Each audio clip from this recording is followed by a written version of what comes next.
Hello everyone, अस्सलाम वालेकुम। I hope all of you are doing well and staying safe. आज की इस वीडियो में हम जिस थिंकर के बारे में बात करने वाले हैं वो आप लोगों के लिए ऑब्वियसली न्यू तो नहीं होंगे। जो सोशियोलॉजी पढ़ रहे हैं उन्होंने इब्न खल्दून का नाम तो सुना होगा, बट कभी अगर आपसे कोई पूछेगा ना कि सोशियोलॉजी के फादर कौन है, तो आप यकीनन ऑगस्ट कॉम्टे का नाम लेंगे। और अगर कोई आपसे रीज़न पूछेगा तो आप हज़ार रीजन्स बता देंगे, because he coined the term sociology, because उन्होंने पॉजिटिविज्म का कॉन्सेप्ट दिया था। वही थे जिन्होंने सोशियोलॉजी को एज अ साइंस प्रेजेंट किया था। Positivism means scientific application to study social phenomena. उन्होंने different stages of human thinking बताए थे। उन्होंने टाइप्स ऑफ सोसाइटीज़ की बात की थी। उन्होंने डायनेमिक और स्टैटिक सोसाइटीज़ की बात की थी। आप डिफरेंट रीजन्स देते हुए उन्हीं को, ऑगस्ट कॉम्टे को ही फाउंडर ऑफ सोशियोलॉजी डिस्कस करेंगे। बट एक और बात है जिसको हम सप्रेस नहीं कर सकते, एक और थिंकर हैं जिनको हम सप्रेस नहीं कर सकते, क्योंकि अगर आप ध्यान दें उनके काम पे, अगर जो भी उन्होंने काम किया, जो भी उनके कॉन्ट्रीब्यूशंस थे, अगर आप उन कॉन्ट्रीब्यूशंस को इन डिटेल अगर समझते हैं तो आपको नज़र आएगा कि उन्होंने भी सोशियोलॉजी के फादर से कम रोल प्ले नहीं किया। उन्होंने भी कुछ ऐसे आइडियाज़ दे दिए अपने दौर के हिसाब से कि उन्होंने सोशियोलॉजी को या ह्यूमन सोसाइटी को साइंटिफिक पर्सपेक्टिव से अंडरस्टैंड करने को प्रमोट किया, अंडरस्टैंड करने की कोशिश की। सो इस वीडियो में हम देखेंगे कि Ibn Khaldun as a father of sociology कैसे हैं और उनके इम्पॉर्टेंट कॉन्ट्रीब्यूशंस क्या हैं। मैं ज़्यादा हिस्ट्री की बात नहीं करूँगी, ऑब्वियसली अगर हिस्ट्री की बात की जाए तो बहुत बोरिंग हो जाता है लोगों के लिए। So I don't want my videos to be boring for you all. हम जस्ट ये देखेंगे बेसिक चीज़ें कि उनके जो मेन बेसिक जो कॉन्ट्रीब्यूशंस हैं, जो at least as a student of sociology हम सबको पता होने चाहिए, वो कौन कौन से हैं। सो स्टार्ट करते हैं फर्स्ट ऑफ ऑल उनके इंट्रोडक्शन से। देखिए, इब्न खल्दून की अगर बात की जाए तो वो बहुत वेल नोन मुस्लिम स्कॉलर्स हैं, चाहे आप मुस्लिम वर्ल्ड की बात करें या आप वेस्ट की बात करें। He was a well known Muslim scholar. और यहाँ पे I want to add another point. बहुत से लोग, जब मैं फेसबुक पे कहीं पर अपनी वीडियोस पोस्ट कर रही होती हूँ या कोई भी XYZ चीज़ पोस्ट करती हूँ, तो बहुत से लोग हैं जो ये कमेंट करते हैं कि सोशियोलॉजी यूरोसेंट्रिक है। और ऐसा क्यों है? हम इस चीज़ को प्रमोट ही क्यों करते हैं? ऐसा क्यों नहीं हो सकता कि हम अपने कंट्री में, specially if I talk about Pakistan, हम अपने मुस्लिम स्कॉलर्स को, हम अपने मुस्लिम ऑथर्स को, जितने भी मुस्लिम कंट्रीब्यूटर्स हैं, चाहे वो ऑथर्स हों, चाहे वो किसी भी फॉर्म में कंट्रीब्यूट कर रहे हैं, हम उन्हें क्यों प्रमोट नहीं कर रहे होते? हमें उन्हें भी प्रमोट करना चाहिए, क्योंकि ये डिसिप्लिन जो है ये एक पर्टिकुलर टेरिटरी का डिसिप्लिन नहीं है। ये एक पर्टिकुलर कैटेगरी का डिसिप्लिन नहीं है कि इसको हम सेंट्रलाइज कर दें। ये डिसिप्लिन सोसाइटी का डिसिप्लिन है और सोसाइटी हर जगह पाई जाती है। आप कहीं भी जाएं, ये यूनिवर्सल है, इनएविटेबल है, हर जगह मौजूद होती है। तो उसको अंडरस्टैंड करने वाला, मीन सोसाइटी को अंडरस्टैंड करने वाला जो डिसिप्लिन है वो भी सेंट्रलाइज नहीं हो सकता। डिफरेंट लोग हैं, उनके कॉन्ट्रीब्यूशंस को कोशिश किया करें कि ज़रूर प्रमोट करें। मुस्लिम जो कंट्रीब्यूटर्स हैं, चाहे वो बेसिक लेवल के हों या हाई लेवल के हों, उन्होंने भी हर तरह से, नॉट इवन इन सोशियोलॉजी बल्कि बहुत सारी फील्ड्स के अंदर काम किए हैं। सो आई थिंक कि इन्हें भी प्रमोट करना चाहिए। उनको भी सामने मंजर आम पर लेके आना चाहिए कि हाँ, इनकी भी कॉन्ट्रीब्यूशंस हैं, उन्हें भी माना जाए आने वाले टाइम के अंदर भी। सो इब्न खल्दून भी एक वेल नोन मुस्लिम स्कॉलर थे और he was born in Tunis and himself was a जज and he held many posts in the courts of Maghreb and Andalusia. He was best known for his मुकदमा। इन्होंने जो मुकदमा लिखा था, ये इनकी बेस्ट राइटिंग थी, इनका बेस्ट कंट्रीब्यूशन था। क्यों बेस्ट कंट्रीब्यूशन था? यहाँ पे you will come to know him as a father of sociology. Why? Because Muqaddimah में उन्होंने इंट्रोडक्शन दिया था to the scientific study of history. Muqaddimah एक इंट्रोडक्शन था साइंटिफिक स्टडी ऑफ हिस्ट्री का। ये वो काम था जिसने प्रोवाइड किया एक मेथड जिसके थ्रू आप स्टडी कर सकते थे सोसाइटी को। मीन्स आप अभी उनकी राइटिंग को तो नहीं पढ़ रहे, लेकिन अगर आप ओवरऑल जनरल आइडिया लें तो जो उनका ये कंट्रीब्यूशन था, इसने एक साइंटिफिक मेथड प्रोवाइड किया था, साइंटिफिक स्टडी प्रोवाइड की थी। अब यहाँ पे अगर आप रिलेट करें, मैं यहाँ पे किताबी बातें नहीं कर रही हूँ और मैं अपनी वीडियोस के अंदर जितनी भी बातें कर रही होती हूँ मोस्टली मैं अपने पॉइंट ऑफ व्यूज़ देती हूँ। सो आप ऑब्वियसली ऑब्जेक्शन भी कर सकते हैं और आप सपोर्ट भी कर सकते हैं। यहाँ पे एक पॉइंट आता है जहाँ पे you will come to know him as a founder of sociology. जो हम पॉजिटिविज्म की बात करते हैं कि ये बंदा भी साइंटिफिक मेथड प्रोवाइड करके गया। आप डिफरेंट तरह से हिस्ट्री को या सोसाइटी को साइंटिफिक तरीके से स्टडी करें। फर्दर ये इब्न खुल्दून का वर्क था और इन्होंने अपने काम के अंदर इस चीज़ का क्लेम किया that he has discovered a new science, और उस साइंस को उन्होंने क्या नाम दिया? 2 नेम्स हैं। फर्स्ट है इल्मुल उमरान अल बिशारी, means the science of human social organisation, and इल्मुल इज्तिमा अल इंसानी, the science of human society. Means both in the both terms he is using the word science, science का वर्ड यूज़ कर रहे हैं। ऑब्जेक्टिविटी, एम्पिरिसिज्म, सोशियोलॉजी में भी हम क्या देख रहे होते हैं? हम ऑगस्ट कॉम्टे को भी अगर फाउंडर कह रहे होते हैं, नो डाउट उनके बहुत कॉन्ट्रीब्यूशन है, बट हम क्यों कह रहे होते हैं? क्योंकि साइंटिफिक एक्सप्लेनेशन की बात की जा रही है, बायस्ड हो के ओपिनियन बेस्ड चीज़ों की बात नहीं की जा रही। यहाँ पे यू कैन रिलेट कि उन्होंने he was the one who discovered the scientific study of society, human society and the scientific study of human social organisation. So पहला जो उनका कॉन्ट्रीब्यूशन है वो अल मुकदमा है, जो आपने याद रखना है। इब्न खुल्दून का ये जो मुकदमा है, ये जो राइटिंग है, that was completed in 1378 and it serves as an introduction to his larger empirical work on the history of Arabs and Berbers. Arab और बर्बर्स जो थे उनके दौर के अंदर उनकी हिस्ट्री को एम्पिरिकल तरीके से स्टडी करना उनका एक ये टास्क था। साथ ही साथ किताबुल इबार जो थी इब्न खुल्दून की टर्म में, it covers the surface phenomena of history in that it details the history of Arabs and Berber dynasties of the Arab East, Al-Mashriq and Arab West। Means history को बार बार वही की बात यूज़ कर रहे हैं, scientific study of history, details में बात की जा रही है, फिनोमिना, साइंटिफिक फिनोमिना की बात की जा रही है। एंड मुकदमा deals with the merit of the new science of human society and it methods. Means मुकदमा में एक तो वो एक न्यू साइंस प्रोवाइड कर रहे थे, साथ ही साथ वो मेरिट्स बता रहे थे जो उन्होंने ह्यूमन सोसाइटी के और उसके मेथड्स के बारे में जो न्यू साइंस डिस्कवर की थी। And the efforts to establish what was probable and possible among the events of history required an independent science that has its own peculiar object, human civilisation and social organisation.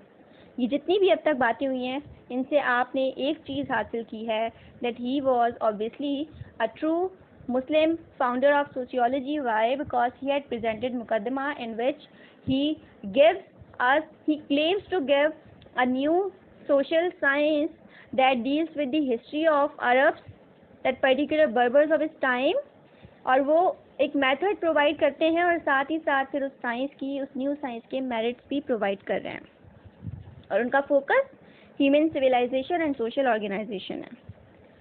Further ये जो effort किया उन्होंने, ये जो उनका काम था, इसमें सबसे पहले तो वो डिस्टिंग्विश करते हैं between the more popular narrative history, और साथ ही साथ वो हिस्ट्री को एज अ साइंस इन्वेस्टिगेट कर रहे थे ताकि पता चल सके कि सोसाइटी की ओरिजिन और डेवलपमेंट कैसे हुई। अगर आप आज भी बात करें, आप अगर ओरिजिन या डेवलपमेंट ऑफ सोशियोलॉजी की बात करते हैं तो जाहिर है आप डिफरेंट जो दौर गुजरे हैं, चाहे वो इंडस्ट्रियल दौर हो, एनलाइटनमेंट हो, फ्रेंच रेवोल्यूशन हो, आप डिफरेंट एराज की बात कर रहे होते हैं। तो इन्होंने भी अपने टाइम की जो हिस्ट्री थी उसकी ओरिजिन कैसी हुई, जो सोसाइटी है उसकी ओरिजिन कैसी हुई, डेवलपमेंट कैसी हुई, उसको साइंटिफिक तरीके से अंडरस्टैंड करने की कोशिश की और इन्होंने डिस्कवरी की एक new science of human society की, जिसको आप सोशियोलॉजी भी कह सकते हैं। मीन सोशियोलॉजी का क्या मतलब है? The science of human society, the science of society. और इन्होंने भी क्या डिस्कवर किया था? The science of human society, origins and development of society, that means जिसको आप सोशियोलॉजी कह सकते हैं। ठीक है, so in that way you may call him a founder of sociology. और स्टार्टिंग में जो मैंने टाइटल दिया हुआ है Ibn Khaldun as a father of sociology, यहाँ पे आपको अब तक आई थिंक रीज़न मिल चुका है that why can you call him a father of sociology. और बहुत से ऐसे स्टूडेंट्स हैं जिनसे मेरी बात होती है, ऑब्वियसली जो सोशियोलॉजी के स्टूडेंट्स हैं, वो फाउंडर ऑफ सोशियोलॉजी में ऑगस्ट कॉम्टे के बारे में बता देंगे, डिफरेंट जर्मन, फ्रेंच जितने भी स्कॉलर्स हैं सबके बारे में बता देंगे, यूरोपियन के बारे में बता देंगे, लेकिन उनको इब्न खुल्दून के बारे में आइडिया नहीं होता है। तो ये आइडिया या ये वीडियो बनाने का जो मेन मकसद है वो यही है कि स्टूडेंट्स तक एटलीस्ट ये आइडिया कन्वे हो सके कि हमारे मुस्लिम कंट्रीब्यूटर्स भी थे जिन्होंने डिफरेंट तरह से कंट्रीब्यूट किया है, ठीक है। और ये मैं हमारे का वर्ड इसलिए यूज़ नहीं कर रही हूँ कि मैं बायस्ड हो रही हूँ या मैं एक तरफ सेंट्रलाइज्ड हो रही हूँ। I just want to deliver the knowledge, और उससे रिलेटेड जितनी भी डायमेंशंस हैं मैं कोशिश करती हूँ कि वीडियोस में आप तक पहुँचाई जा सके कि हर किसी का क्या कॉन्ट्रीब्यूशन है या डिफरेंट कॉन्सेप्ट कौन कौन से हैं। मज़ीद बात की जाए तो इब्न खल्दून जो हैं, he was very conscious of the uniqueness of his science of human society, because जो उन्होंने साइंस डिस्कवर की थी उस टाइम की जो डिसिप्लिन थे, रिटोरिक हो जाए, पॉलिटिक्स हो जाए, उन सबसे डिफरेंट थी। हाँ, सिमिलैरिटीज़ मौजूद थी। जैसे आप अभी सोशियोलॉजी की बात करें, आपको डिफरेंट किस्म की फील्ड्स के साथ सिमिलैरिटी नज़र आएगी, रिलेशनशिप नज़र आएगा, लेकिन एक यूनिक साइंस है जो ओवरऑल चीज़ों को कवर कर रही होती है। And Ibn Khaldun was interested in the explanation of formation and decline of Maghrebian and Arab states. जो उनका मेन फोकस था उस टाइम पे कि अरब्स का डिक्लाइन क्यों हुआ, इसकी तरफ उनका फोकस था और इसको वो साइंटिफिक तरीके से एक्सप्लेन करना चाहते थे। मज़ीद, Muqaddimah is devoted to elaborate a theory of state formation and decline, जैसे पीछे बात की है कि क्यों डिक्लाइन हुआ और क्यों फॉर्मेशन हुई। सो इसको वो 3 मेजर सेक्शंस में डिवाइड करते हैं, 2 से 4 तक। जो सेकंड है, सेक्शन नंबर 2 है, वो डील करता है with the nature of nomadic society. Nomadic का वर्ड आप जहाँ भी सुने आप समझ जाइएगा ऐसी सोसाइटीज़ जहाँ पे लोगों के पास परमानेंट सेटलमेंट्स नहीं हैं, वो अपने एनवायरनमेंट के ऊपर रिलाई कर रहे हैं और उनकी कोई परमानेंट सेटलमेंट नहीं है। एनवायरनमेंट जब चेंज होता है तो वो मूव कर जाते हैं एक जगह से दूसरी जगह, या और डिफरेंट फैक्टर्स की वजह से जो मूविंग कंडीशन में होते हैं और अपनी लोकेशन को चेंज करते रहते हैं, वो नोमैडिक कहलाते हैं।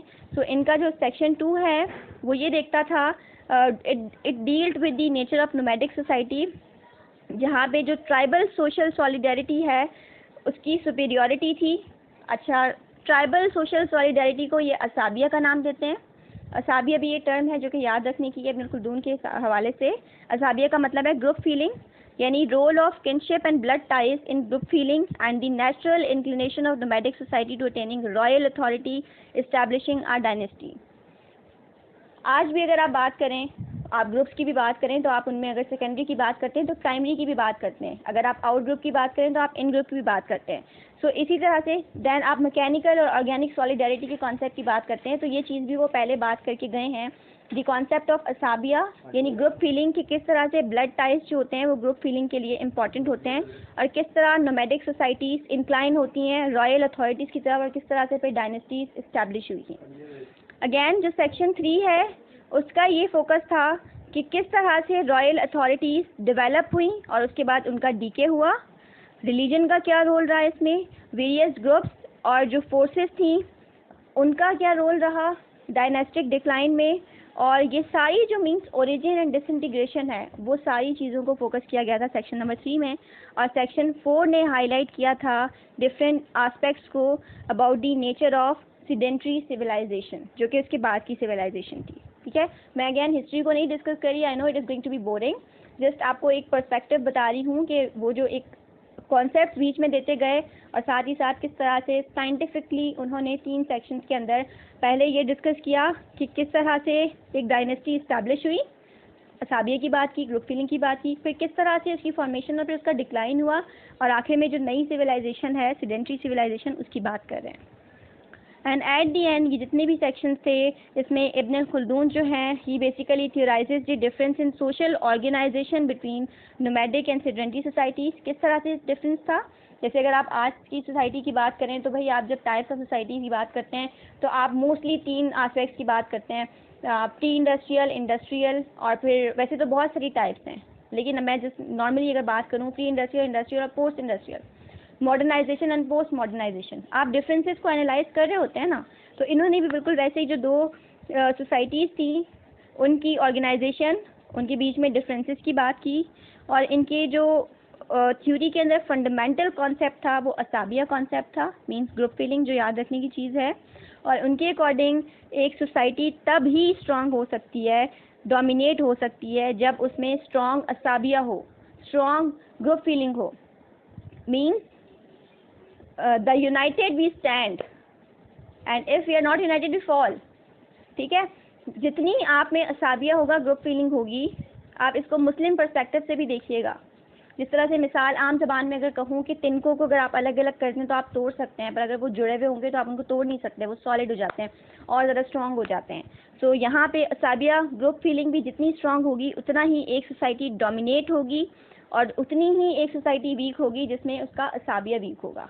यानी जो हम आज ऑर्गेनिक और मैकेनिकल सॉलिडेरिटी की बात कर रहे होते हैं, फिर जब हम ये कहते हैं कि रूरल से अर्बन की तरफ जब लोग आते हैं, जब ऑर्गेनिक सॉलिडेरिटी जब मैकेनिक की तरफ आते हैं, तो लोग वर्क ओरिएंटेड हो जाते हैं, गोल ओरिएंटेड हो जाते हैं, लेकिन उनके जो पर्सनल टाइज एंड रिलेशनशिप्स हैं वो स्ट्रांग नहीं रहते, डिसइंटीग्रेशन हो जाती है, वो कोहेसिवनेस नहीं होती, फिर कॉन्सेप्ट ऑफ एलियनेशन भी आता है, फिर और डिफरेंट प्रॉब्लम्स भी आते हैं।